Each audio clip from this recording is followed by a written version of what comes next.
Chapitre 8. L'éthique. Une société n'a ni fondement ni repère quand les dirigeants et les citoyens perdent le sens de l'éthique. L'éthique est la science de la morale et des mœurs. Elle s'occupe du comportement humain et de la conduite en société. L'éthique est aussi la discipline que chaque être humain se donne dans son comportement, dans son action et dans son être. En éthique, tu dois toujours te poser les questions suivantes. Comment se comporter au mieux? Comment agir au mieux? Comment être au mieux? Toute l'éthique réside dans ces trois questions. Nécessité de l'éthique. L'éthique est nécessaire parce que tu ne vis pas seul. Tu vis avec les autres et avec tout ce qui t'environne. Tu as une responsabilité vis-à-vis de tes compatriotes et de ton pays. C'est la responsabilité sociale, voire politique. Ainsi, à chaque instant, tu dois te demander quel comportement dois-je avoir pour rendre ma communauté, mon pays et le monde moralement correct. Rapport entre l'éthique et le pays.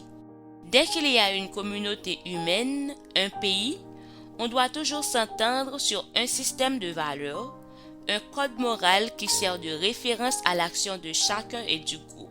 Cette entente peut être expresse ou tacite, consciente ou inconsciente, mais elle est toujours présente. Tu dois savoir ceci, ce que tu fais a un impact, un effet sur toute la communauté, sur tous tes compatriotes, sur tout ton pays. De même, ce que font tes compatriotes et ta communauté a un impact sur toi. Il y a des personnes qui adhèrent à ce que fait la majorité, d'autres y sont indifférentes, d'autres prennent la fuite, d'autres enfin s'y opposent parfois violemment. Les questions du début reviennent. Quel est le meilleur comportement? Quelle est la meilleure action? Quelle est la meilleure façon d'être? Qu'est-ce qui peut rendre la majorité et le pays chaque jour plus humainement et moralement vivables? Tu réponds à ces questions après avoir bien analysé les résultats obtenus jusqu'ici dans ton pays. En es-tu fier? Tu dis toujours que tu ne peux toi seul changer ton pays. Peut-être as-tu raison. Ce constat d'impuissance une fois fait, quel comportement affiches-tu? Est-ce que tu continues les mêmes comportements, les mêmes actions, la même manière d'être qui ont donné les mauvais résultats que tu as constatés? Est-ce que tu fais de préférence des efforts pour adopter le comportement, l'action et la manière d'être qui, selon ta raison, pourraient donner le meilleur résultat? Parce que tu ne peux seul changer ton pays ne justifie pas que tu te comportes de la façon qui donne les mauvais résultats, que tu fasses des choses qui donnent les mauvais résultats ou que tu sois comme les personnes qui ont contribué à ces mauvais résultats. Et ça d'inverser la logique en disant de préférence, je ne peux peut-être pas seul changer mon pays, mais je vais me comporter, agir et être de telle sorte que si les autres compatriotes veulent bien faire comme moi, le pays donnera de meilleurs résultats. On ne sait jamais. Peut-être pourras-tu ainsi inspirer d'autres compatriotes qui t'observent. On n'est pas seul. Tu vis avec tes compatriotes. Tu vis dans un pays. Tu as besoin de tes compatriotes et tu as besoin de ton pays. Tu as besoin du monde. Si tout disparaît autour de toi, tu disparaîtras toi aussi. Si tout se désagrège et se décompose autour de toi, tu ne seras pas épargné. Ta survie dépend des personnes et des choses qui sont autour de toi. Gare à la confusion. Tes dirigeants perdent le sens de l'éthique et ne mesurent pas les torts ainsi causés à ton pays. Voici un exemple parmi d'autres. Les autorités de ton pays trouvent normal de bénéficier de la gentillesse d'une compagnie de téléphone qui met à leur disposition des appareils et des minutes illimitées. Fait banal, n'est-ce pas? Mais en acceptant ces largesses, comment les autorités pourront-elles protéger éventuellement la population contre cette compagnie? Comment même les autorités, étant donné leur statut privilégié, seront-elles informées des déboires des clients dans les relations d'affaires qu'ils entretiennent avec cette compagnie? Comment rétablir l'ordre quand les dirigeants de cette compagnie s'écartent des normes, des procédures et des cadres légaux et réglementaires en place? Comment rétablir l'ordre quand les dirigeants de cette compagnie s'écartent des normes, des procédures et des cadres légaux et réglementaires en place? Tes parlementaires qui pourraient légiférer sur la question bénéficient aussi des mêmes privilèges. C'est comme si les autorités de ton pays s'acoquinent avec les gens qui font de l'argent pour gruger la population. Quelle idée se fait-on de l'éthique dans ton pays? On enseigne généralement que les comportements contraires à l'éthique sont ceux que l'on cherche à cacher au public. Il faut reconnaître malheureusement que tes dirigeants ont perdu jusqu'à la conscience de l'éthique puisqu'ils ne cherchent même pas à cacher leur comportement peu orthodoxe. Quand ils se cachent, c'est seulement derrière leurs petits doigts, car les versements de commission, les actes de corruption, les manquements à l'éthique sont si patents qu'ils agacent les narines des plus crédules. Puis encore, tes compatriotes trouvent ce comportement normal. Ils ont eux aussi perdu les repères indispensables à la vie en communauté. La pratique est si abondante qu'elle devient la norme. Ton pays ne pourra pas avancer dans ces conditions. On ne peut pas diriger un pays en faisant fi de l'éthique. Dans les pays qui t'attirent et dont tu admires le degré de développement, on légifère même sur l'apparence d'impropriété, c'est-à-dire un acte ou un comportement qui ne constitue pas exactement un accord à l'éthique, mais qui en a tout simplement l'air. Il y a des cadeaux que tu ne dois pas accepter selon la fonction que tu occupes. Naturellement, il y a des petits gestes qui tissent la vie en communauté et qui sont acceptables. Une bouteille de boisson, un petit souvenir qui ne coûte pas plus cher que le montant que tu as en poche pour les mini-dépenses. Mais quand il s'agit de cadeaux importants, de commissions pour services rendus ou à rendre, il s'agit là d'actes de corruption contraires à l'éthique. Il n'est pas difficile de distinguer un petit geste de la vie sociale et administrative d'un acte de corruption. Si tu peux en parler à tout le monde, c'est généralement un geste de la vie sociale et administrative. Si tu dois le cacher, c'est un acte de corruption. Autrefois, il y avait dans ton pays des personnalités qui pratiquaient une éthique personnelle très poussée. On rapporte qu'un juge de la Cour de cassation de ton pays, qui se rendait au travail à pied, a aperçu une voiture qui s'arrêtait tout près de lui. C'était le ministre de la Justice qui lui proposait de le déposer à la cour. Le juge a refusé parce que pour lui, il n'était pas correct d'un point de vue éthique d'être dans la voiture du ministre. Ce serait une apparence d'impropriété. Ce sont de telles valeurs que tu dois pratiquer toi-même, enseigner à tes compatriotes et imposer à ton pays. C'est par la pratique de telles valeurs que les pays se développent. Influence positive, une responsabilité sociale individuelle. La première démarche consiste à définir de manière éclairée ce qui est bien pour ton pays.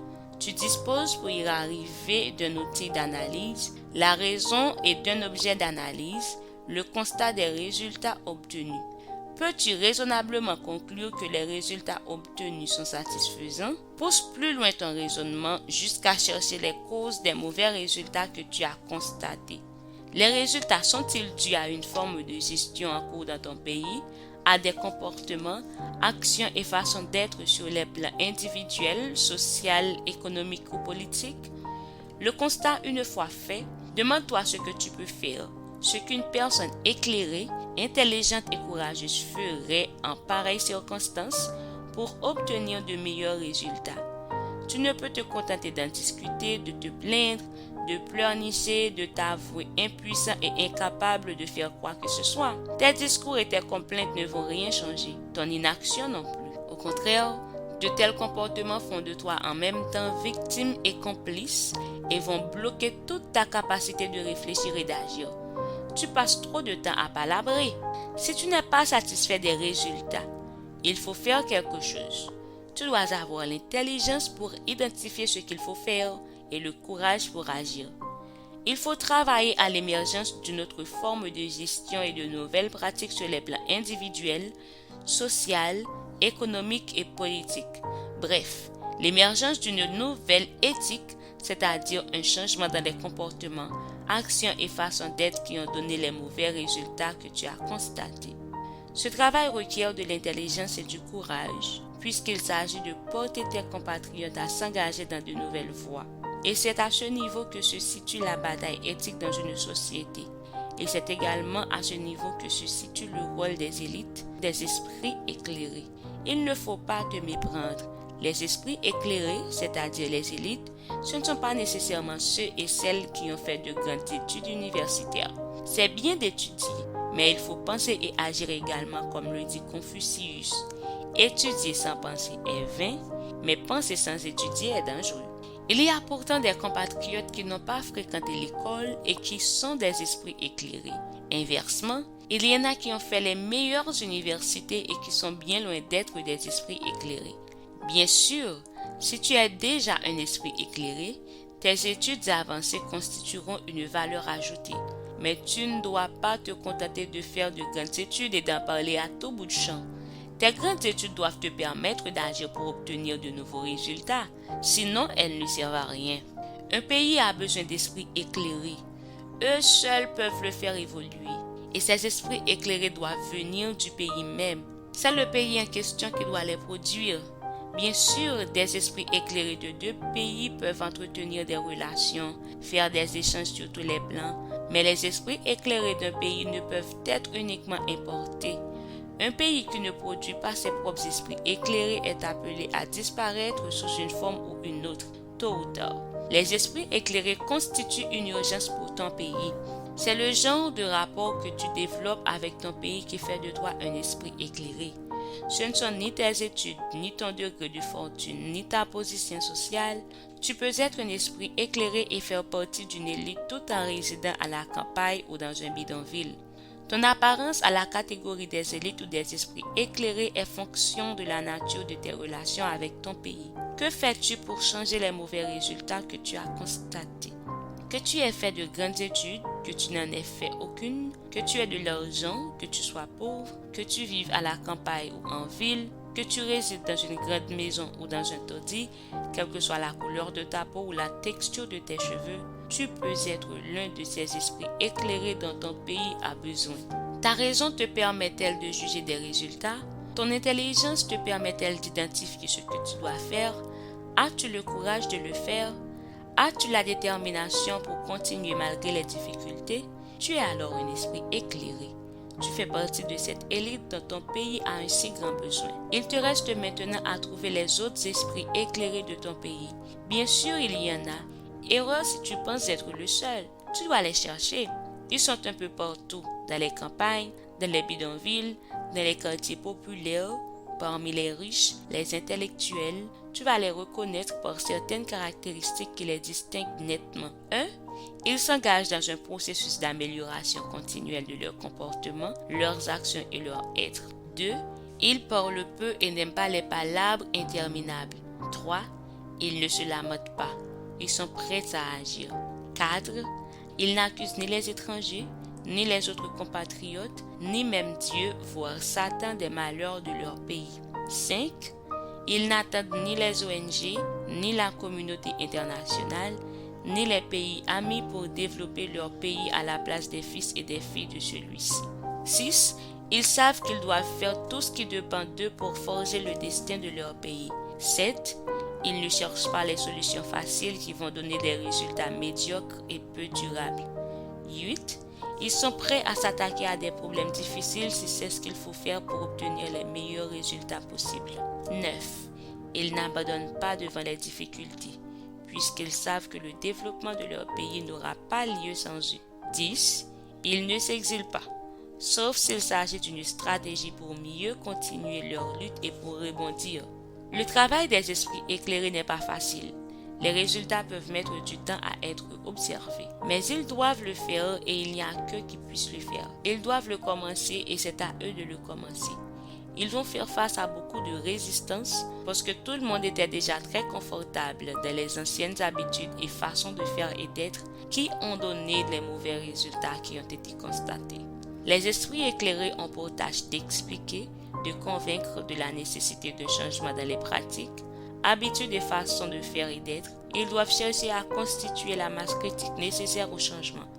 Ils n'arriveront pas à convaincre tout le monde, voire la majorité des gens, mais ils doivent arriver à convaincre assez de personnes pour avoir la masse critique, c'est-à-dire le nombre de compatriotes nécessaires et suffisant pour vouloir et pouvoir imposer le changement. Ils trouveront de la résistance surtout de la part des personnes qui ont été tirées le meilleur profit du système qui a produit les mauvais résultats constatés ou tout simplement de compatriotes qui ne sauront pas exactement à quoi ils résistent. Comment influencer positivement les personnes qui sont plus enclines à adopter la nouvelle éthique que tu prônes, puis des personnes qui y sont réfractaires pour diverses raisons? Comment imposer la nouvelle éthique à ces dernières? Tu seras là en plein dans le choc social. Il y a rarement le changement sans résistance, sans contradiction. C'est un moment social qui peut être survolté, explosif, mais c'est souvent au milieu du choc social que le changement surviendra. Toute évolution sociale passe par de tels moments. Parfois, c'est par l'affrontement que se résolvent de telles contradictions. Dans d'autres sociétés plus évoluées, les citoyens recourent au dialogue et à la concertation. Tu feras de ton mieux pour que ce moment soit le plus pacifique possible dans ton pays, mais tu ne dois pas le craindre ni l'évier s'il est la condition du changement souhaité. Il te faut être prêt à assumer seul s'il le faut, mais préférablement avec les autres esprits éclairés, ta responsabilité sociale et citoyenne. C'est pour rendre la tâche moins difficile que tu ne dois pas faire l'économie de la recherche d'autres compatriotes, des esprits éclairés, disposés à t'aider à influencer la société positivement pour parvenir à la nouvelle éthique.